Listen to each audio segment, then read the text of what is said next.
Hello, and welcome to the breakout sessions. I spent my initial remarks talking about a transition in the Christian church, Disciples of Christ, that occurred with its adoption of our provisional design in 1968. And I believe that this began a process of needed change in our life, not only for the general church, but our regional church as well, and our congregational life. The work of change is often so gradual, we do not notice it. However, when I step back and look at things, I see that we have grown up to a degree that is heartening, at least to me. These 6 items stand out, and of course, others will probably see it differently. First, it is true that some congregations chose not to take this journey and withdrew from fellowship right from the beginning, fearing a loss of freedoms. They simply never tried to live under the new design. Some did take more cautious and guarded steps, but chose to withdraw later because of actions of a regional assembly or a general assembly, which they deemed to be outside of their practices or their faith understandings. Finally, some have remained on the margins of the church life, but have never fully embraced the idea of a covenant church, but they do support the work and ministries with which they are comfortable or familiar. However, as most of us remaining fiercely autonomous in spirit. This is one of the stories of our regional life over the past 52 years. It is not one we want to hear about particularly, but it is nevertheless real, and it continues. For a church dedicated to Christian unity as our polar star, fragmentation has occurred in our history about every 50 years or so, as the existence of the churches of Christ and the independent Christian churches testify. They both preceded the separation of congregations that resulted when the design was adopted in 1968, and separations that have occurred since. The design itself has sufficient safeguards that ensure that each person and congregation are secure in their unique faith understanding and church practices, free from outside control, but in a covenant that remains free and voluntary. However, for some, this has not been sufficient to overcome beliefs that churches should control certain beliefs and practices, rather than provide the freedom that our design assures for all. And this leads us to a second part of our story, since we adopted the design.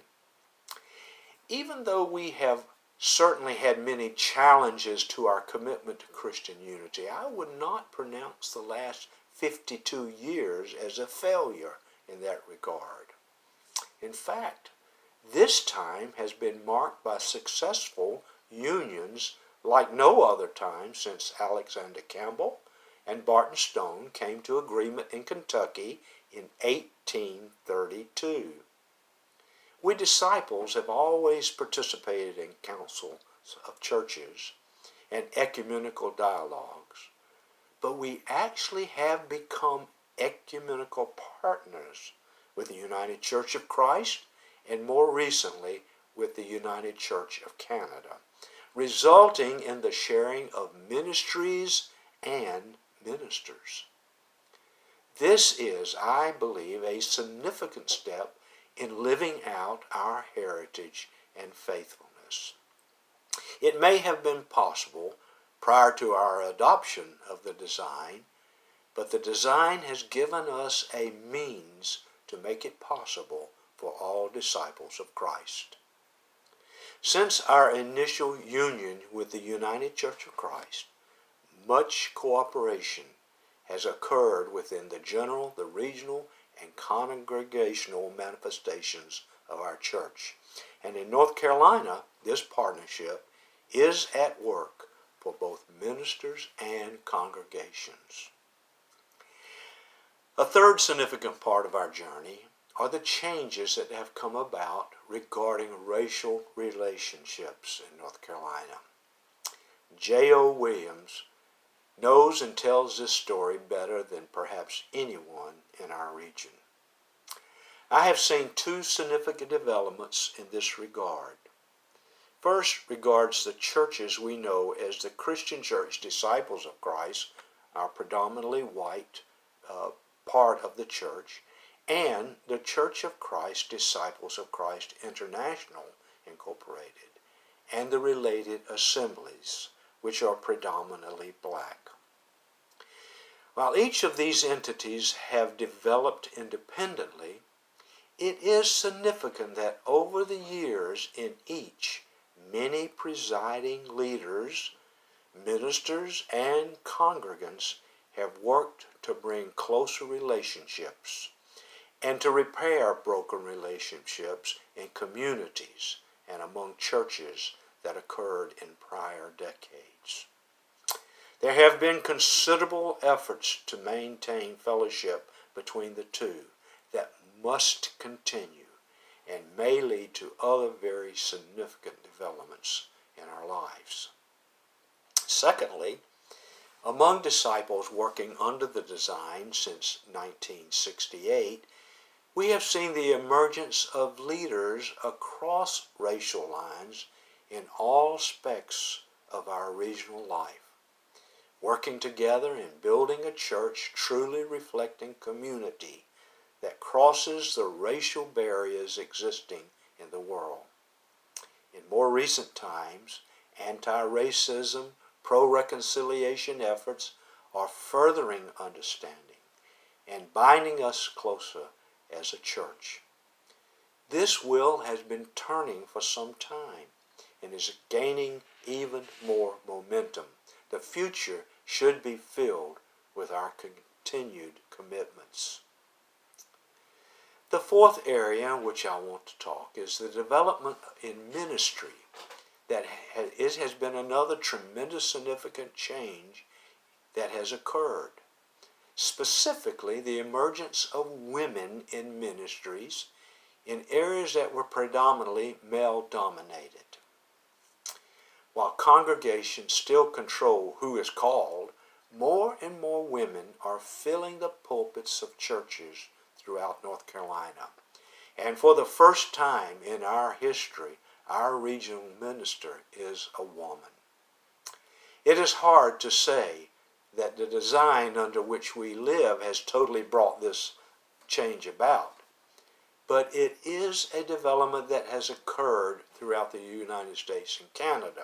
And I believe that it is safe to say that the spirit of the design and the church it is shaping certainly encourages the recognition and utilization of the gifts of all the people of God.